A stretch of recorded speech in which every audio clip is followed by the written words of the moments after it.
자, 네 가지 있는 뉴스입니다. 정말 방학에도 열심히 공부할 것 같이 생긴 이우영 아나운서 스튜디오에 나왔습니다. 어서 오십시오. 안녕하세요. 열공맨 이호영입니다. 네, 아니 뭐 공부 잘했죠. 좋은 네. 학교에서 스페인어까지 전공했으니까요. 네, 뭐 그렇습니다. 스페인어로 방학은? 방은 바카시오네스. 어이, 바로 네. 나오네요. 네. 자, 이 뉴스도 정도는 주요 뉴스도 바로바로 나오시길 바라겠습니다. 첫 번째 소식입니다.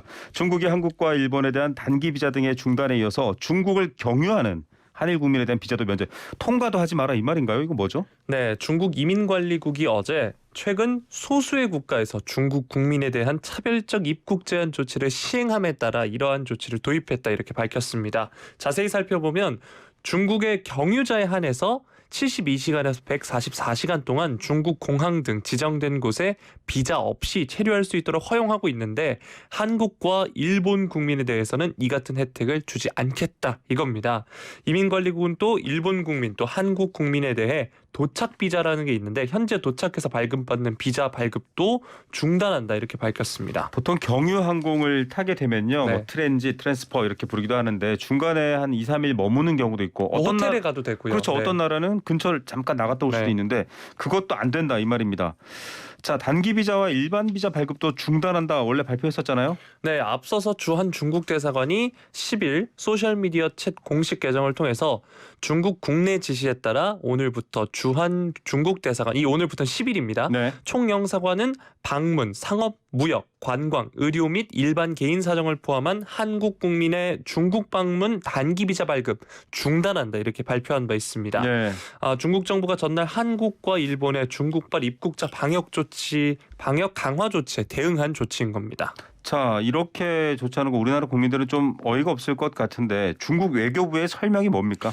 네, 외교부에 따르면 중국 국민의 권익을 보호하고 국가 간 정상적 교류, 협력 환경을 수호하기 위한 것으로 정당하고 합리적인 거다 이렇게 말을 했는데 연일 중국발 입국자를 제한한 일부 국가들에 대응한 것으로 정당한 조치다 이런 입장인 겁니다. 네. 자국의 상황이 심각하기 때문에 우리뿐만 아니라 정말 많은 나라들이 이런 조치를 취하고 있는데 또 한국에 대해서는 이런 식으로 나오고 있네요. 윤석열 대통령 외교부 업무보고 관련 소식도 전해드렸습니다. 여기에 대해서도 언급이 됐습니까? 네, 업무보고 자리에서 우리의 방역 강화 조치는 외교나 통상 문제가 아닌 자국민을 보호하기 위한 것이다 이렇게 밝혔는데요.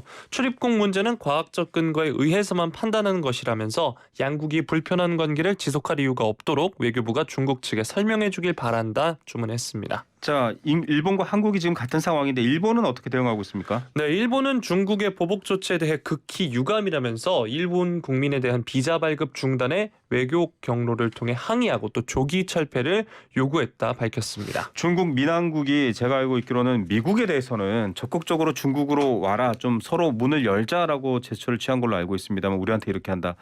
뭐 외교라는 게 원래 강약에 따라 움직이지만 참 한국 국민이 중국을 어떻게 생각하는지를 중국이 이렇게 만들어가고 있는 것 같습니다. 서방 네. 외신들도 관련해서는 보복성이다라고 평가를 했네요. 네, AP통신도 이 조치에 대해서 보복인 것으로 보인다 이렇게 보도를 했고요. 로이터 통신 역시 한국의 처사가 모욕적이라고 이제 중국인 관광객들이 매도하고 있다 이렇게 전했습니다. 네. 또 영국 BBC 방송의 경우에도 보복이라는 표현을 썼고요. 블룸버그 통신 또한 중국의 비자 제한 조치 타전 기사 헤드라인을 중국이 코로나 보복으로 한국과 일본에 역공을 가했다 이렇게 보도했습니다. 자, 중국발 코로나 상황이 심각하지 않거나 한국도 역시 심각했다면 이해가 됩니다만 이유 없이 이렇게 하는 것처럼 자꾸 보이죠. 국민들이 또 어떻게 판단하실지 궁금합니다. 두 번째 소식입니다. 국방부와 외교부 업무보고에서 윤석열 대통령이 상대 선의에 기댄 평화는 가짜다. 힘에 의한 평화를 강조하는 그런 발언을 했습니다. 네, 어제 국방부와 외교부의 업무 보고는 다른 부처들과 달리 북한 무인기 침범 사태 이후 열리면서 비공개로 진행이 됐습니다.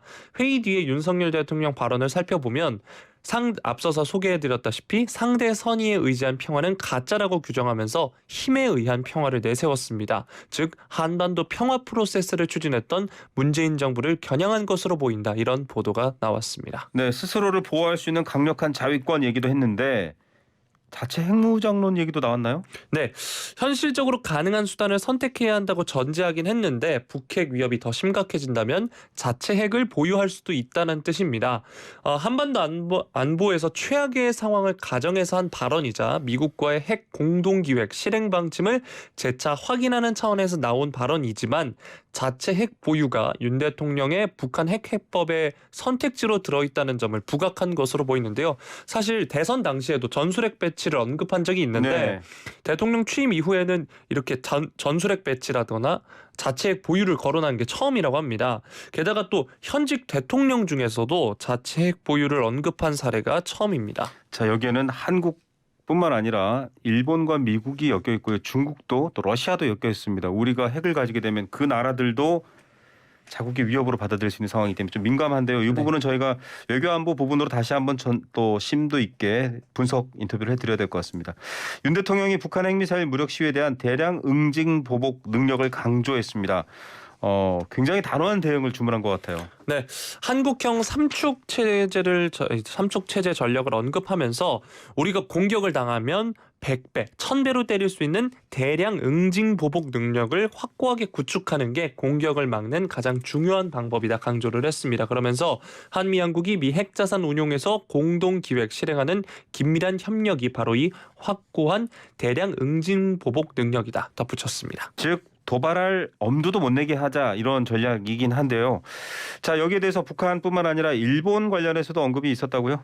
네, 일본이 이제 방위비 증액과 관련해서 이야기가 나왔는데 앞서 일본 정부가 적 기지에 대한 반격 능력 보유 또 5년간 방위비 2배 증액을 골자로 하는 3대 안보 전략 문서를 채택을 한 바 있습니다. 네. 윤 대통령은 이에 대해서 일본도 자신들의 머리 위로 북한의 미사일이 날아다니니까 방위비도 증액하고 반격 개념을 국방계획에 집어넣기로 하지 않았나. 그걸 누가 뭐라고 하겠나 이렇게 반문을 했습니다.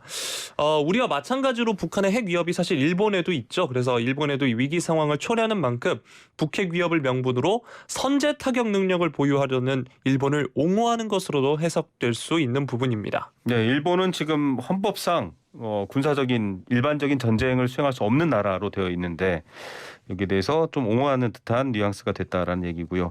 더불어민주당 이재명 대표가 강력하게 비판했나 봅니다. 네, 이 대표가 오늘 신년 기자회견을 가졌는데요. 적절치 못하다 이런 의견을 피력했습니다. 네. 한반도 비핵화에 대해서 한미 간 전 세계적인 합의 사항이고 무엇보다 핵무장을 하기 위해선 핵 확산 금지 조약을 탈퇴해야 한다는 점을 꼬집었는데요. 네. 그러면서 독자적으로 핵무장하는 것을 미국과 협의해서 성공할 수 있겠느냐 지적을 했습니다. 또 남북한이 서로 핵무장을 하면 일본은 가만히 있겠느냐 이렇게 비판을 하기도 했습니다. 예. 자, 세 번째 소식입니다. 이태원 참사 국정조사 특별위원회 오늘도 열립니다. 유가족과 생존자, 지역 상인 등이 참석하는 공청회 형태가 열린다고요? 네, 국조특위가 오늘 오후 2시 잠시 후죠. 국회에서 유가족 참석할 공청회를 여는데 이 공청회가 3차 청문회 대신입니다. 그러니까 즉 3차 청문회가 공청회 방식인 거죠.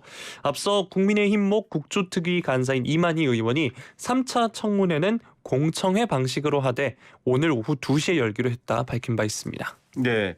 자, 오늘 청문회 진행 어떻게 되는지 좀 안내해 주십시오. 네, 유가족 8명, 생존자 2명, 지역 상인 2명 참석하여 이뤄질 예정이라고 하는데요. 이번 청문회는 유가족 협의회 대표 등 유족들의 진술이 주요 내용이 될 것으로 보이고 이태원 지역 상인들도 참사 당일 현장 목격자이기 때문에 생존자들과 함께 사고 당시 상황에 대해 진술할 것으로 보입니다. 이 참여자 발언은 각 7분으로 돼 있는데 국조특위 위원들이 유가족 등 진술을 바탕으로 질의를 할 예정입니다.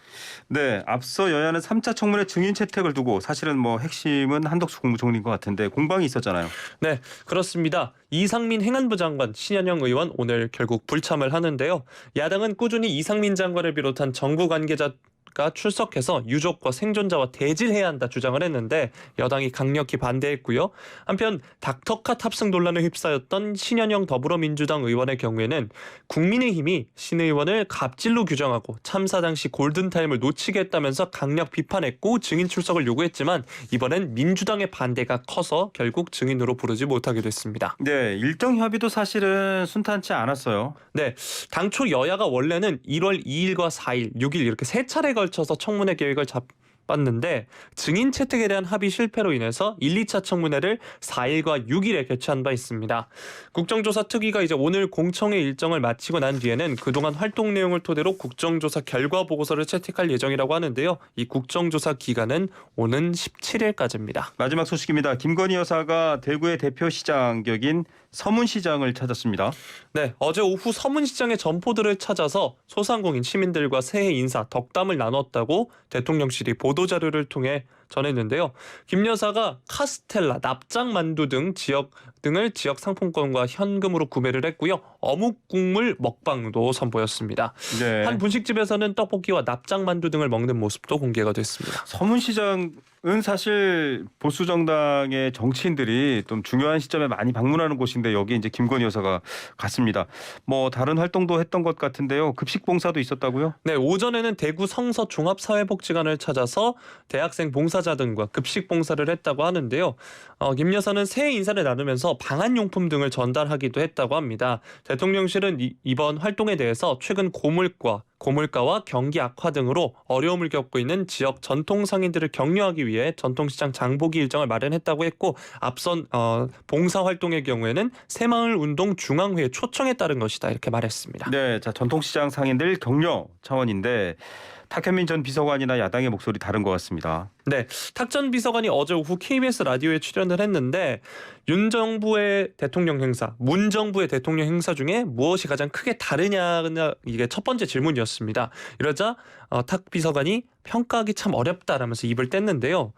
윤 대통령과 김 여사가 주로 대구 서문시장을 가는데 문재인 정부 때도 시장 방문을 했다. 그런데 그 당시에 가장 먼저 고려한 건 이전에 방문한 적이 있느냐 없느냐라는 점이었습니다. 네. 그러면서 한 군데만 가는 게 편파적으로 보인다라고 했거든요. 네. 그러면서 올해는 대구에 갔으면 내년엔 광주에 가는 게 상식적인 기획의 카테고리다 이렇게 꼬집었습니다. 좀 지역 배분이나 다양한 활동 범위를 보여줘야 된다 이런 의미 같기도 한데요. 보수의 상징인 대구 서문시장 여긴 뭐 박근혜 전 대통령도 갔었고요. 윤석열 대통령도 후보 시절에 갔었고요. 조용한 내조가 아니라 이제 좀 공개 활동이냐 이런 평가 나올 법해요. 네. 하지만 대통령실은 김 여사가 그간 지역을 돌며 조용한 봉사 활동을 이어갔다면서 정치적 해석에는 선을 그었는데요. 하지만 윤 대통령도 앞서서 신년 인터뷰에서 취임해보니 배우자도 할 일이 적지 않다고 밝힌 바 있어서 앞으로 김 여사가 어떤 행보를 보일지 더 주목받고 있습니다. 네, 제2부속실을 만들라는 야당의 요구도 있고 그렇게 될 경우는 활동이 이제 공식적으로 기록도 되고 공개가 되기 때문에 이 부분은 어떻게 또 정치권에서 다룰지 궁금합니다. 자, 이호영 아나운서가 전해주는 4가지 뉴스였습니다. 정말 모르는 게 없는 이호영 아나운서인데요. 청취율 조사 기간에 대해서도 역시 모르는 게 없는 이호영 아나운서와 함께하겠습니다. 라디오 청취율 조사하고 있습니다. 휴대전화 메시지 샵 0945번 50원의 유료 문자입니다. 지금 드리는 퀴즈 정답 보내주시면 추첨을 통해서 커피 쿠폰 선물로 보내드리겠습니다. 당첨되시면 기뻐서라도 10분에게 전화 오면 YTN 라디오 이슈 피플이라고 답해달라 말씀해 주시기 바랍니다. 퀴즈 내드립니다. 가장 공정하고 객관적인 시사 프로그램 이슈 앤 피플은 주말에도 방송을 할까요? 보기는 이호영 아나운서가 내드리겠습니다. 보기는 1번 안 한다. 2번 한답니다. 영어로요? 1번 no, 2번 yes. 스페인어로요? 1번 no, 2번 sí. 네, 스와힐리어로요. 네. 1번 하바나. 맞나요? 네. 2번 은디요입니다. 예, 저희가 짰습니다. 어떻게 하나 싶으실 텐데요. 역시 모르는 게 없는 이호영 아나운서 함께 하실 수 있는 YTN 라디오 이슈 앤 피플이었습니다. 정답 아시는 분 샵 0945번 50원의 이용료가 드는 휴대전화 문자 메시지로 보내주시면 됩니다. 추첨을 통해서 저희가 월 말에 한꺼번에 커피 쿠폰 선물로 보내드리겠습니다. 이호영 아나운서 고생하셨습니다. 고맙습니다. 네, 스와일로 인사. 네, 모르시죠. 네. 네, 안녕히 가십시오. 네.